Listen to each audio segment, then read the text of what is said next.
নমস্কার, সন্ময় স্পিক্স থেকে আমি বলছি সন্ময় বন্দ্যোপাধ্যায়, আপনাদের জন্য এবং অবশ্যই আপনাদের ভাবনার জন্য। সারা বছরের তালিকায় 22শে জানুয়ারি দিনটা কিন্তু পার্মানেন্টলি বুকড হয়ে গেল। অর্থাৎ 22শে জানুয়ারি এলেই বাংলার মানুষ, ভারতবর্ষের মানুষ, যে কোনো হিন্দু ধর্মাবলম্বী মানুষ এবং ভারতকে যারা ভালোবাসেন সেই মানুষগুলো কিন্তু একাগ্র চিত্তে তাকিয়ে থাকবে সেই আবেগঘন মুহূর্তে, যখন ভারতবর্ষের প্রধানমন্ত্রী রামলালার মূর্তিতে প্রাণ প্রতিষ্ঠা করছেন। সেই মুহূর্তটাকে স্মরণ করবেন মানুষ। কিন্তু আমরা আজকের এই প্রতিবেদনের বিষয়টা একটু স্বতন্ত্র। 22শে জানুয়ারি তো চিহ্নিত হয়ে গেল রাম জন্মভূমির পুনঃপ্রতিষ্ঠার দিন, যেখানে রামচন্দ্র পুনরায় ফিরে এলেন। তারপরের দিনটা কি? তারপরের দিন 23শে জানুয়ারি, যে দিনটা এই ভারতবর্ষের, এই বাঙালির সবথেকে কাছের দিন হওয়া উচিত ছিল। দুর্ভাগ্যক্রমে ভারতবর্ষের দীর্ঘদিন ধরে যারা শাসন ব্যবস্থায় ছিলেন তারা উপেক্ষা করেছেন, অবজ্ঞা করেছেন নেতাজি সুভাষচন্দ্র বসুকে। আজকে সেই নেতাজির পুণ্য জন্মদিনে তাকে শ্রদ্ধা জানাতে গিয়ে, স্মরণ করতে গিয়ে কিছু প্রাসঙ্গিক বিষয় নিয়ে কথা বলার ভীষণ ইচ্ছে করলো। জানেন, নেতাজি সুভাষচন্দ্র বসু বাঙালি কেন, ভারতবাসী তো ভুলতেই বসছিল। দীর্ঘদিন কংগ্রেস দেশ শাসন করেছেন। 1200-র ওপর প্রতিষ্ঠান এই ভারতবর্ষে গান্ধী পরিবারের কারুন না কারুন নামে চিহ্নিত। তাতে কোনো অসুবিধে কিছু নেই। সরকারি স্তরে বিভিন্ন প্রতিষ্ঠানের নামকরণ হয়েছে, নয় নেহেরু, নয় ইন্দিরা, নয় রাজীব গান্ধীর নামে, অসুবিধে কিছু নেই। বেসরকারি স্তরে একাধিক নাম চিহ্নিত হয়েছে, শুধু গান্ধী পরিবারের নামে। নেতাজি সুভাষচন্দ্র বসুর নামে কটা প্রতিষ্ঠান সারা ভারতবর্ষে চিহ্নিত? এই মৌলিক প্রশ্নটা আমাকে আজকে নেতাজি সুভাষচন্দ্র বসুর পুণ্য জন্মদিনে, ভারতবর্ষের শ্রেষ্ঠতম বীরের জন্মদিনে আমার মনে হলো আজকে প্রশ্নটা উত্থাপন করা দরকার। আর সেই প্রসঙ্গে গিয়েই একটা ছোট্ট জিনিস আমার নজরে এলো, নজর করালেন বিশিষ্ট পলিটিক্যাল অ্যানালিস্ট সুদীপ্ত গুহ, যিনি প্রত্যেক দিন মাঝে মাঝে আপনাদের কাছে আসছেন বিভিন্ন অত্যন্ত তথ্য সমৃদ্ধ কথা নিয়ে। আজকে সেই মানুষটিকে আমরা ধরেছি। আচ্ছা, 7 দশক হয়ে গেল ভারতবর্ষের শাসন ব্যবস্থা, সেখানে নেতাজি সুভাষচন্দ্র বসুকে বিস্তৃত করার প্রয়াস দেখেছি বারবার, এবং সেখানে রাজ্যের মিডিয়াও যথাযথ ভূমিকা নেয়নি, যে ভূমিকাটা তার নেওয়া উচিত ছিল নেতাজি সুভাষচন্দ্র বসু নিয়ে। ফলত আলটিমেটলি তিনি উপেক্ষিত জননায়ক থেকে গেছেন। কিন্তু প্রত্যেকটা মানুষ, সচেতন মানুষ, তার চেতনায়, তার মননে, তার চিন্তায়, তার আবেগে, তার ভালোবাসায় তিনি চিরকালের নায়ক হয়ে থাকবেন এবং ভারতবর্ষের শ্রেষ্ঠতম বীর হিসেবে চিহ্নিত হয়ে থাকবেন। সেই মানুষটিকে নিয়ে ভারতবর্ষের বর্তমান প্রধানমন্ত্রী নরেন্দ্র মোদী কী করেছিলেন, টুকরো টুকরো খবরগুলো আমি বহুদিন ধরে সংগ্রহ করি, যেখানে দেখেছি যে একমাত্র এই প্রধানমন্ত্রী অর্থাৎ নরেন্দ্র মোদী ভারতবর্ষের প্রধানমন্ত্রী হওয়ার পর নেতাজি সুভাষচন্দ্র বসুকে নিয়ে একের পর এক কিছু না কিছু পদক্ষেপ নিয়ে গেছেন। কিন্তু সেগুলো নিয়ে বাংলা মিডিয়া চর্চা করে না কেন? এই প্রশ্ন নিয়ে গিয়েছিলাম সুদীপ্ত গুহর কাছে। তিনি খুব সুন্দরভাবে সাবলীল ভাষায় সন্ময় স্পিক্সের দর্শকদের জন্য নেতাজি সুভাষচন্দ্র বসু এবং বর্তমান সরকারের প্রধানমন্ত্রীর সেই সংক্রান্ত ভূমিকা নিয়ে কিছু খুব অত্যন্ত মূল্যবান কথা বলেছেন, যেখানে বেরিয়ে এসছে 7 দশকের উপেক্ষিত জননায়ক অর্থাৎ রাষ্ট্রের কাছে উপেক্ষিত জননায়ক, তাকে নিয়ে বর্তমান শাসকের ভূমিকা কী, এবং অবশ্যই বাংলা মিডিয়া কীভাবে তাকে অবজ্ঞা করেছেন, উপেক্ষা করেছেন। যা নিয়ে কথা বলা উচিত ছিল বাংলা মিডিয়া তা নিয়ে কথা বলেন। খুব সুন্দর সাবলীল ভাষায় সুদীপ্ত গুহ সেটাই আমাদের সন্ময় স্পিক্সে বলেছেন। সুদীপ্ত দা নমস্কার, সন্ময় বলছি। নমস্কার দাদা। আজ নেতাজির জন্মদিন, আর সেই জন্মদিনে ভারতীয় মন, বাংলার মন সবই আপ্লুত এখন রাম কেন্দ্রিক।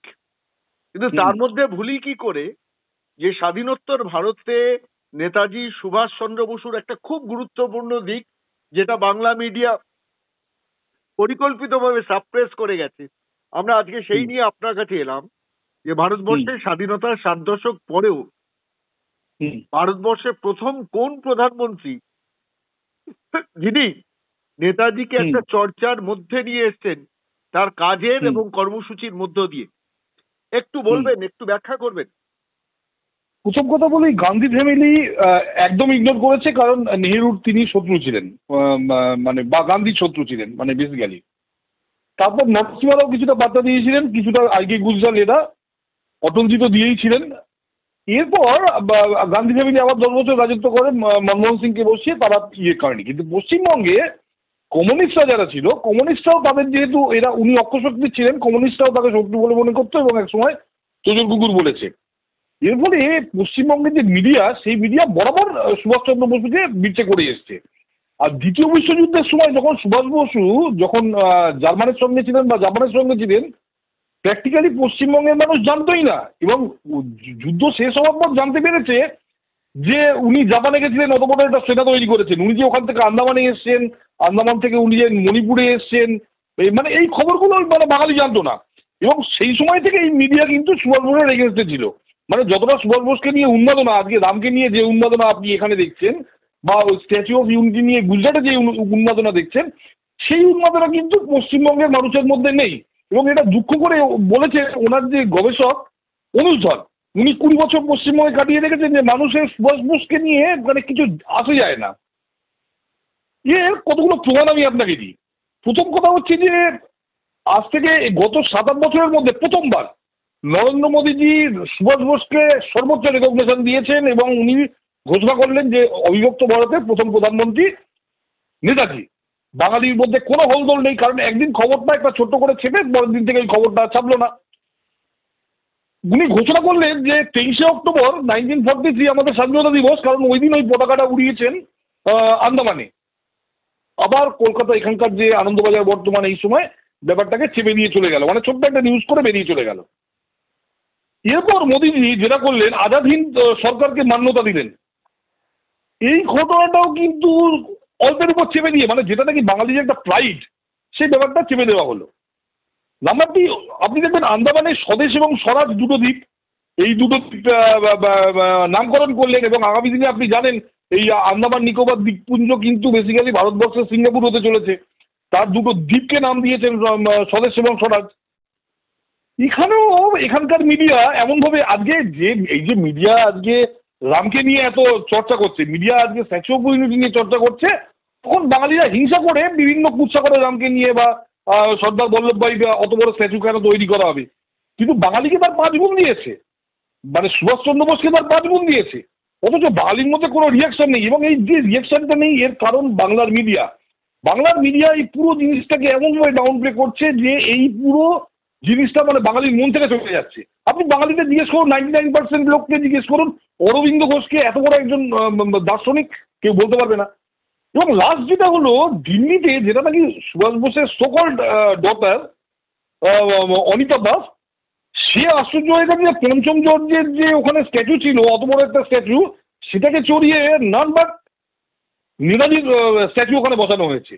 আপনি ভাবুন, এতগুলো জিনিস গত 5 থেকে 6 বছর মোদিজি একের পর এক রেকগনিশন দিয়েছেন নেতাজিকে, কিন্তু বাঙালির মধ্যে এর কোনো হোলদোল নেই। আজকে রাম নিয়ে যে হোলদোলটা আপনি নর্থ বেঙ্গলে দেখছেন, কিংবা ধরুন আপনি যে সিঙ্গল যেটা ছিল সেটা নিয়ে সাউথ ইন্ডিয়ানদের মধ্যে যে মানে উন্মাদনা ছিল, বা স্ট্যাচু অফ ইউনিটি নিয়ে গুজরাটিদের মধ্যে, সেই প্রাইডটা এখান থেকে চলে যাচ্ছে।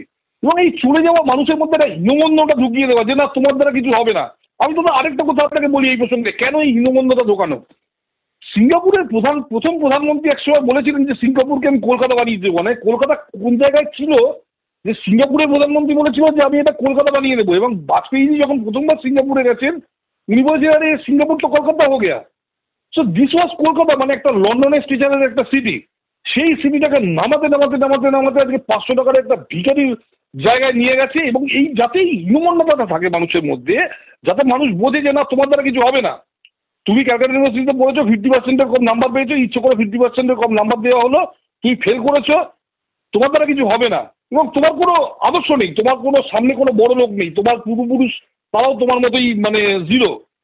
এই কারণে এই সুভাষ চন্দ্র বোসের এই লেগাসিটা গিয়ে সম্পূর্ণভাবে এই চেপে দিয়েছে আমাদের মিডিয়া। এবং আমি বলছি, যদি কেউ দায়ী হয়ে থাকে, মিডিয়া এবং আমাদের এই সোকল্ড এডুকেশন সিস্টেম, আমাদের যে প্রফেসররা যারা পিছনের দরজা দিয়ে চাকরি পেয়েছেন, বা আমাদের স্কুলের টিচাররা যারা পিছনের দরজা দিয়ে চাকরি পেয়েছেন, এবং আমাদের এই সংস্কৃতি জগৎ, মানে সোকল্ড কেজিবির পয়সায় যারা নাকি এই যাত্রা তৈরি করেছে, যাত্রা দল তৈরি করেছে, বা এই আপনার থিয়েটারের দল তৈরি করেছে, বা কেজিবির পয়সায় যারা সিনেমা বানাতেন, আমাদের সোকল্ড, আমি খুব নাম করে বলছি, মৃণাল সেনের মতো লোকেরা সবার আছে। তবে সবচেয়ে বেশি যদি আপনি কাউকে দায়িত্ব দেন, সেই দায়িত্ব কিন্তু পশ্চিমবঙ্গের মিডিয়া। মানে এইটা আমার মতামত। মানে সুভাষ বোসকে ইগনোর করার ব্যাপারে অগ্রণী হলো আমাদের মিডিয়া, কারণ তারা বেসিক্যালি কংগ্রেস বা সিপিএম এর তারা মানে বি টিম বেসিক্যালি। অনেক ধন্যবাদ সুদীপ্ত দা, আজকে 23শে জানুয়ারি নেতাজির জন্মদিনে এত সুন্দর একটা বিশ্লেষণ আপনি আমাদের দর্শকদের জন্য রাখলেন। অনেক ধন্যবাদ, ভালো থাকবেন। ধন্যবাদ দাদা, ভালো থাকবেন।